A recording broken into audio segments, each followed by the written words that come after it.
I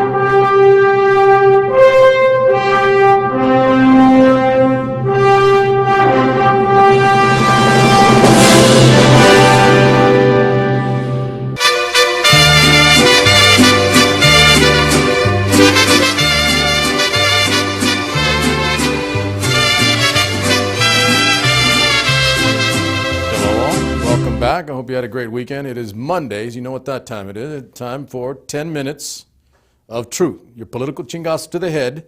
Get you ready and started on a clean week. Learning how to separate the news from the noise and separating the wheat from the chaff. All right? There's a lot going on, clearly, and there's a lot of information. In my opinion, too much information. But if you don't know how to sort through it, you might be misled. You might believe some things that aren't actually factual. So that's why we're here on the 10 Minutes of Truth, starting up on the Monday. And then throughout the week, obviously, you get your information through Supermax Nation and a variety of other ways. Everything we do, I'll reiterate, as I've said a bunch of times before, everything we do is factual. I vet it myself. I read all the material, and I do not release or open my mouth until I know it's absolutely 100% clear. All right? So this is what we're going to do today. Before we get started, I'm not starting off with the ugly numbers because the numbers are really ugly. 91,000 fatalities, over 1 million plus cases confirmed of the virus, and in excess of 30 million jobs. Numbers continue to climb. So, you know, let's quite literally feed the fed horse, right? It's a lot. It's staggering. Nobody wants to be inundated over and over again, but these are numbers. And they're legit and they're honest, and denying them, burying your head, will not solve problems, will not make the issues go away. You know, I'm a military man, and I'm looking exceptionally militant today because a young dude just went to work on me, took his weed whacker and like chopped me down. I think he thought I was a military guy, so he made me look like a Marine. And I'm not. I'm an Army guy. So let's spit the facts. Let's get it clean. What I want to do today, and the title of today's show, is The Divided States of America, question mark. Are we? Are we not? I think that's a rhetorical question because in my opinion, and in quite, an honest and objective opinion, yeah, we're fairly divided in a variety of different ways. We're going to deal with the simplest and the most obvious, the most overt, the most easily to identify, the most easily understood. You have a nation fractured, if not specifically and uniformly right down the middle, then definitely and uniformly along red and blue lines. Let's go ahead and put that up, KP. There you go. There's our country. Now, bear in mind that this flag, or excuse me, this image here of our nation, it is fluctuating because some of the swing states can be blue or red, depending on how the wind's blowing, quite literally in some cases. But this is a rough and fairly honest assessment of where we are. A lot of red states, a lot of blue states. And we have people divided into camps, so much so, and this is quite literally the gist of it, for why I wanted to do this particular show tonight. I've been saving this for quite a while.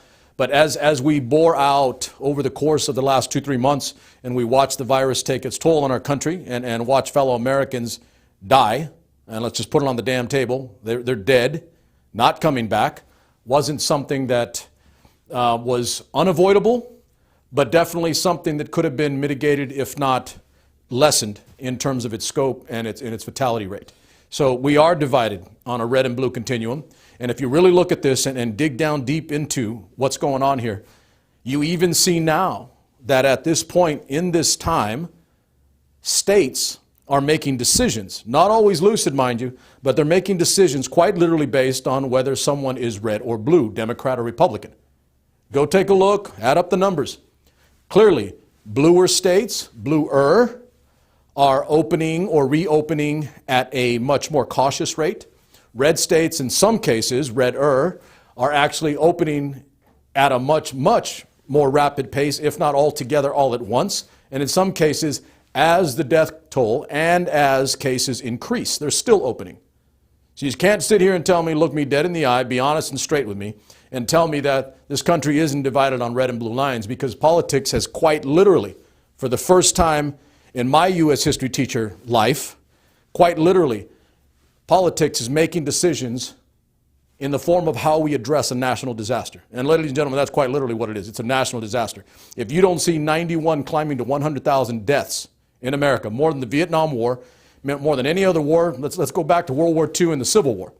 All right, that's a long damn time. We've lost that many Americans. And for those of you guys that say out loud, openly, oh, it's not that big a deal, you're being alarmist, you're making an issue of it, forgive me if I actually give a damn about American lives. As I said last week, I didn't sign my name on a piece of paper agreeing to fight for this country, as generations of my family have, going on 5 now, infantry, to save American lives, so that I can come back and watch as Americans make light of American death. So you cannot tell me it's objective, it's observable, it's clear, it's identifiable. We are negating or minimizing how many lives are lost, and we are making decisions on a leadership level based on what? Who's red and who's blue. If that isn't fundamentally stupid, I don't know what the hell is. I know who would have a problem with this. I know where there would be some issues. How about the people that put this damn mess together? How about these guys that we got over here over my, there you go, my left shoulder? All right, what is that? That is an image of our founding fathers. The big guy right there in the middle, you see that guy, Thomas Jefferson. I can only imagine with that mind and that intellect of his, what he would be saying at this time, right? Don't we wish we can do that sometimes? We could just bring these guys back and like, what do you think about how we're handling this situation? What do you think about what we're doing here? They'd probably roll over, if not already having done so, and wonder what the hell has happened to us and how we've lost our way. So much so that I had to go digging for these images to kind of remind myself of what we used to be, where it didn't matter if you were a merchant, if you were a farmer, a rancher, a fisherman, from the New England area, from the South, whether you were of German descent, Irish, Scotch, Dutch, all of the above, all different ethnicities, all different lifestyles, all different walks, professional, rural, urban. That's who these people were. Yet they managed to put aside their differences and actually come together for common cause to save American lives and move forward as one nation, when we are quite literally doing the opposite at this point. My next picture, KP. This august group of gentlemen from your left to the right as you're viewing.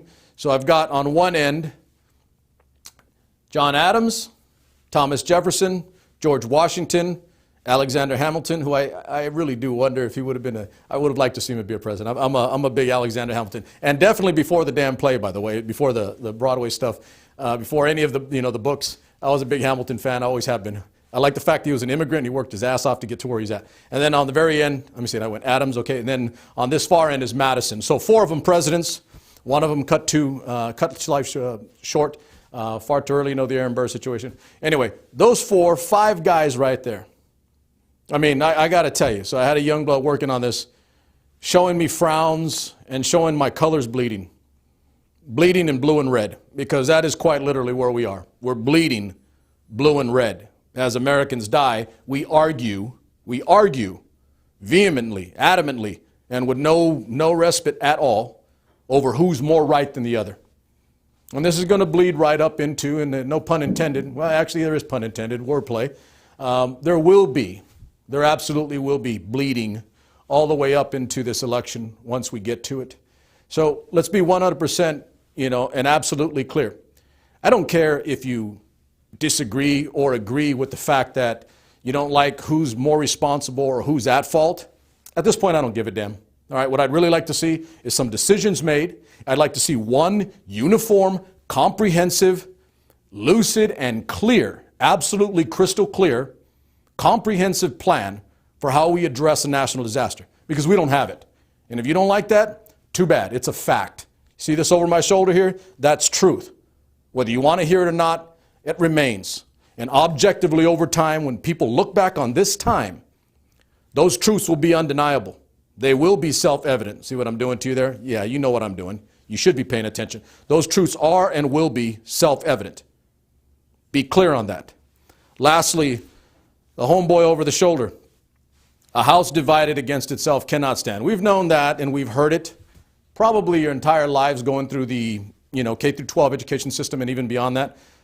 But never more apropos. True then, true now, is it not? A house divided against itself cannot stand. Leave him up there, KP, as we finish up. I will say this, and I'm not the defeatist by any means type. For those of you that do know me well enough, many of you do, there is nothing defeatist about me. I would not be alive 10 times near death before I hit 20 if it weren't for the fact that I'm constantly moving forward and aggressive and strong. Do not let things defeat or bring me down. But I got to tell you, I am seriously concerned about where the hell we are right now. We're cleanly and evenly split up the middle in a variety of ways, not just politically, ideologically, philosophically, a whole bunch of other alleys that I can add in there if you want for verbiage. But the one thing I absolutely do know, I hope to high hell, and I'm going to shoot up some prayers, that we don't get hit with something else. We don't need another national disaster, a tornado, a hurricane, or God forbid something really ugly, another 9/11. Because I can tell you right now, I think militarily all the time. If I'm another country, man, I'd love to take a poke at the United States right now. Because we're soft, we're weak, we're divided, we're unclear. And for damn sure, we are sure as hell not united. I submit to you for your approval, the divided states of America. I'll see you next week. None but love for you. Keep it clean and safe. Supermax is out.